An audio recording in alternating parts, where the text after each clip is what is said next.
গণহত্যা ও মানবতা বিরোধী অপরাধের দায়ে মৃত্যুদণ্ডপ্রাপ্ত সাবেক স্বরাষ্ট্রমন্ত্রী আসাদুজ্জামান খান কামাল ভারত ছাড়ছেন। মৃত্যুদণ্ডের বিধান নেই এমন কোনো দেশে গিয়ে আশ্রয় নেওয়ার চেষ্টা করছেন তিনি। পাশাপাশি বাংলাদেশের সঙ্গে বন্দি বিনিময় চুক্তি নেই এমন দেশে যাওয়ার চেষ্টা করছেন।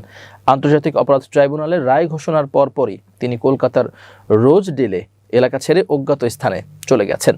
তাই কয়েকদিন ধরে কলকাতায় অবস্থানকারী নিজ দলের নেতাকর্মী সহ কেউই তার সাক্ষাৎ পাননি। বাংলাদেশ সরকারের দায়িত্বশীল সূত্র এবং ভারতের একাধিক কূটনৈতিক সূত্র আমার দেশকে এ তথ্য নিশ্চিত করেছে। অবশ্য কামাল নিজেও ভারত ছাড়ার ইঙ্গিত দিয়েছেন। তিনি বলেন, ভারতে বেশি দিন থাকা নিরাপদ মনে করছি না, এখনই আমাকে বিকল্প চিন্তা করতে হচ্ছে। জুলাই বিপ্লবে গত বছর 5 আগস্ট আওয়ামী সরকারের পতনের পর শেখ হাসিনার পাশাপাশি তার সরকারের স্বরাষ্ট্রমন্ত্রী কামালও পালিয়ে ভারতে আশ্রয় নেন। জুলাই গণহত্যা ও মানবতা বিরোধী অপরাধের দায়ে গত 17 নভেম্বর আন্তর্জাতিক অপরাধ ট্রাইব্যুনাল ক্ষমতাচ্যুত প্রধানমন্ত্রী শেখ হাসিনা ও আসাদুজ্জামান খানকে ফাঁসিতে ঝুলিয়ে মৃত্যুদণ্ড কার্যকর করার রায় দেন। ট্রাইব্যুনালে এ রায়ের পর শেখ হাসিনা ও কামালকে ফেরত চেয়ে ভারত সরকারের কাছে কূটনৈতিক চিঠি দেয় বাংলাদেশ।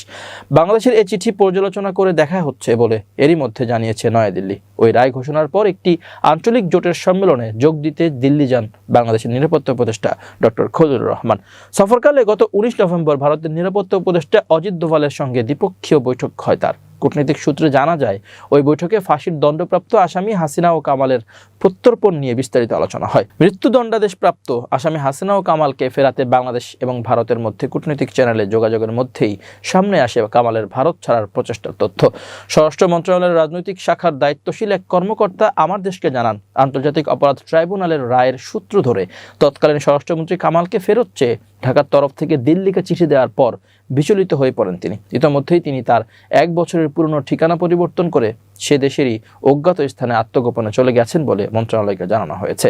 ভারত ছাড়ার বিষয়ে কামালের টেলি কথোপকথন সম্প্রতি আসাদুজ্জামান খান কামাল ভারতে অবস্থানকারী তার এক ঘনিষ্ঠ ব্যক্তির সঙ্গে ফোনালাপে জানান, সেখানে অবস্থান করা আর নিরাপদ নয়। সম্প্রতি তিনি ওই ব্যক্তির নিরাপত্তার জন্য নাম ও পরিচয় প্রকাশ করতে অনিচ্ছুক। সঙ্গে টেলিফোনে আন্তর্জাতিক অপরাধ ট্রাইব্যুনালে তার মৃত্যুদণ্ডের রায়, ভারত সরকারের আশ্রয় দেওয়া এবং প্রত্যর্পণের বিষয়ে নিয়ে কথা বলেন। 3 মিনিটের ওই কথোপকথনের অডিও রেকর্ড আমার দেশের হাতে এসেছে। পূর্ব পরিচয় ও ঘনিষ্ঠতার সূত্র টেনে ওই ব্যক্তি টেলিফোনে কামালের সঙ্গে সাক্ষাতের সুযোগ চান। কামাল আপাতত দেখা করতে অসম্মতি জানিয়ে বলেন, আপাতত দেখা করতে চাচ্ছি না, কয়েকদিন পরে প্রয়োজনে আমিই ডেকে নেব বা কথা বলবো।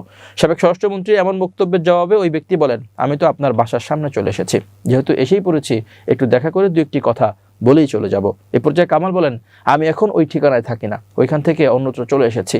আর ভারত তাদের দেশে আমাদের আশ্রয় দিয়েছে, আমাদেরও এমন কোনো কাজ করা ঠিক নয় যাতে তাদের সমস্যা হয়। নতুন ঠিকানার কথা গোপন রেখে ওই ব্যক্তিকে কামাল আরও বলেন, আমি তো এখানেও নিরাপদ মনে করছি না, নতুন কোনো চিন্তা করতে হচ্ছে। নতুন চিন্তার বিষয়ে পরে ওই ব্যক্তির সঙ্গে কথা বলবেন বলেও জানান তিনি।